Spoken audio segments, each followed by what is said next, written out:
بسم اللہ الرحمن الرحیم. السلام علیکم. آپ دیکھ رہے ہیں چوتھا ستون. میں ہوں جواد فیضی. ناظرین, وزیر اعظم عمران خان کا آج قوم سے خطاب آپ نے بھی سنا ہوگا, نہیں سنا تو اس پہ میں بتا بھی دیتا ہوں کہ ایک تو انہوں نے کہا میں بلیک میل نہیں ہوں گا, لیکن میرے اپنی سوچ کے مطابق کہ وہ ایک دل برداشتہ وزیر اعظم کی بے ربط تقریر تھی, اور اس میں وہ کبھی پچھلی بات کبھی اگلی بات, اور اتنی عمر کا شخص ہو اور ماشاءاللہ جہاں دیدہ ہو, کپتان ہو, فائٹر ہو, لڑنے والا ہو, اور اس کو پوری دنیا کے جو ملک ہیں ان کی سرحدیں تک وہ جانتے ہیں سارا کچھ, اور جغرافیائی طور پہ اور کلچر وائز اور سیاحت کو اور معاملات خانہ داری کو وہ سب کچھ جانتے ہیں. اس میں کوئی شک نہیں, ہر چیز خان صاحب جانتے ہیں. جتنا علم ان کے پاس ہے بہت کم کسی کے پاس ہوگا.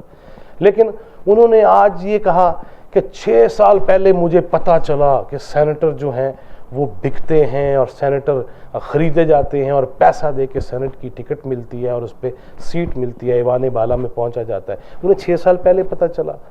22 سال 24 سال 25 سال کی وہ تحریک کے وہ جو بانی رہے ہیں, اور جو کہتے تھے کہ ہم نے انصاف کے لیے اتنا عرصہ سٹرگل کیا ہے, دھرنے دیے ہیں, تاریخی دھرنے, ورلڈ ریکارڈ بنائے ہیں دھرنوں دینے کے, 126 دن یہ ڈی چوک میں, جب یہاں تعفن تھا, جب یہاں نعرے تھے, جب یہاں ڈانس تھا. خٹک صاحب بھی گھومتے ہوئے میں نظر آئے.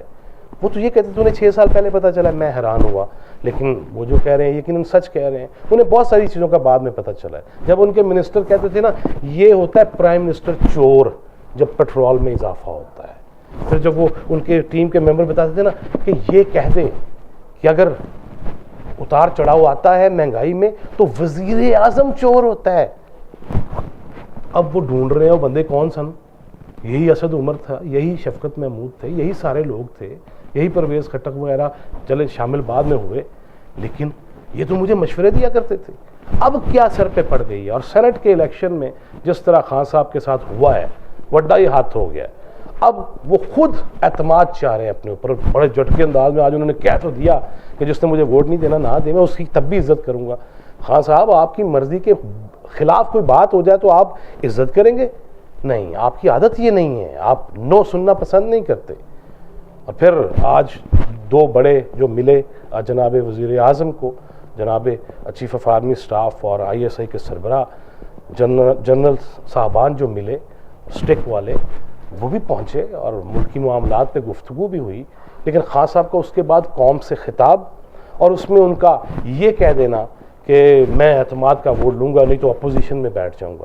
خان صاحب نہیں, آپ نے رہنا ہے بھائی. ابھی تو 2 گام رہ گئی ہے منزل. آپ نے کہا تھا نوکریاں دینی ہیں. نہیں تسی نہیں جانا, سانو نوکریاں دے کے جانا ہے. 5 سال پورے کیجئے, لیکن نوکری دے دیجئے, گھر دے دیجئے.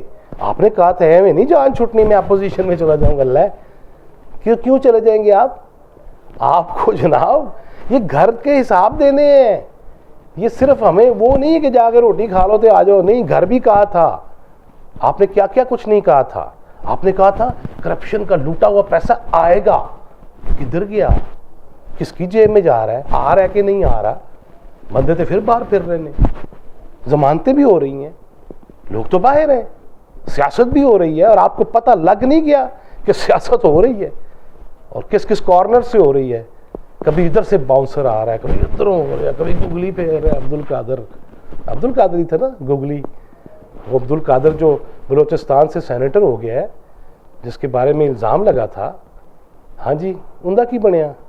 ہاں صاحب, آپ تو یوسف رضا گیلانی صاحب کے بارے میں یہ فرما رہے تھے کہ ان پہ یہ کیس بنا کہ انہوں نے لکھا نہیں اور پیسے آئے نہیں, چونکہ زرداری صاحب کے ساتھ ان کی پارٹی وابستگی تھی. آپ گیلانی صاحب کے الزامات لگا رہے تھے نا, تو فیصل واڈالا کی بنے ہیں.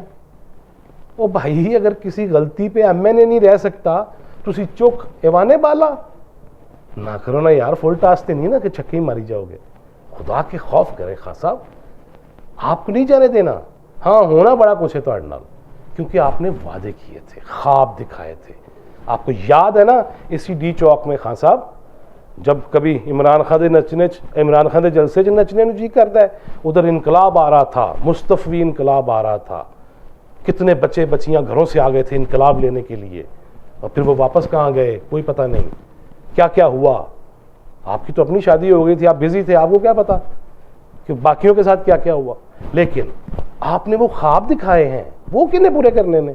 نا نا نا نا نا نا، پاؤں پڑے ان لوگوں کے ہمارے لیے، خدا کے واسطے پاؤں پڑے ان لوگوں کے جو 16 لوگ ہیں جو آپ کی جماعت سے ادھر ادھر ہو گئے ہیں، ان کے پاؤں پڑے.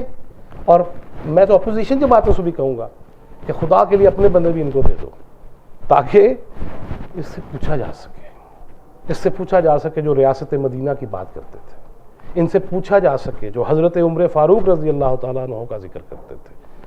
اور وہ فیصلہ فاروقی کی جب تلوار چلاتے ہیں اب بھی بے ربط چلاتے ہیں، تو پھر وہ آج خان صاحب یہ کہہ رہے تھے کہ ہم ان نبی کے ماننے والے ہیں، ریاست مدینہ کے جو تاجدار بھی تھے اور بانی بھی تھے، انصاف پہ مبنی معاشرے کے لیے، شہر کے لیے، علاقے کے لیے. آپ ان کا ذکر کر رہے تھے نا، آپ کہہ رہے تھے انہوں نے اپنی بیٹی کو بھی کہہ دیا تھا، وہ یوں کہہ دیا تھا لو ان فاطمہ بنت محمد سرقت لقطعت یدہا، اگر فاطمہ محمد کی بیٹی بھی چوری کرے گی تو اس کے بھی ہاتھ کاٹ دیے جائیں گے. آپ یہ سنا تو رہے تھے، باجی والے الزام آپ کے نہیں ہیں، کچھ اس کو بھی کلیئر کر دیجئے. کیا باقیوں پہ الزام نہیں ہے؟ شوگر کا کیا بنا مافیا کا، چینی کا، باقی اور کی بنیا؟ آپ یہ ساری چیزیں سامنے رکھ کے بولیں. خیر ناظرین، ایک اور بھی بات کہ اپوزیشن جماعتوں نے یہ فیصلہ کیا ہے کہ وہ ہفتے کو جو اجلاس ہو رہا ہے قومی اسمبلی کا، جس میں خان صاحب اعتماد لینا چاہ رہے ہیں یا بد اعتمادی ہوتی ہے وٹ ایور جو بھی ہوگا، وہ اپوزیشن جماعتیں اجلاس میں نہیں جا رہی کہ اپنا ہی میلہ کرو تو آپ ہی اعتماد لے لو، جاؤ ہم نے چھوڑ دیا. کیونکہ پنجاب کی طرف بلاول بھٹو نے جو اشارہ کر دیا ہے، پنجاب کی سیاست اب تیز ہو گئی ہے، اور پنجاب سے واقفان حال یہ کہہ رہے ہیں کہ وڈا ہی کوئی مسئلہ شروع ہو جائے گا. وہ بھی ابھی بچانا ہے بزدار صاحب کو بھی، وسیم اکرم پلس وہی وسیم اکرم نا، وہ جو بھاگنے ہوئے آتے ہیں اور بچہ پوچھتا ہے انکل آپ تھکتے نہیں ہیں، وہ کہتا نہیں بیٹا میں سادہ سگریٹ نہیں پیتا. تو وہ والے جو ہے نا ہمارے بزدار صاحب، وسیم اکرم ڈبل پلس، ان کی حکومت کا کیا بنے گا؟ یہ ایشوز ابھی آنے ہیں، ابھی گیم شروع ہوئی ہے اور کچھ پڑھ بھی لیتے ہیں دوبارہ سے. نیکسٹ ویڈیو تک کے لیے اللہ حافظ.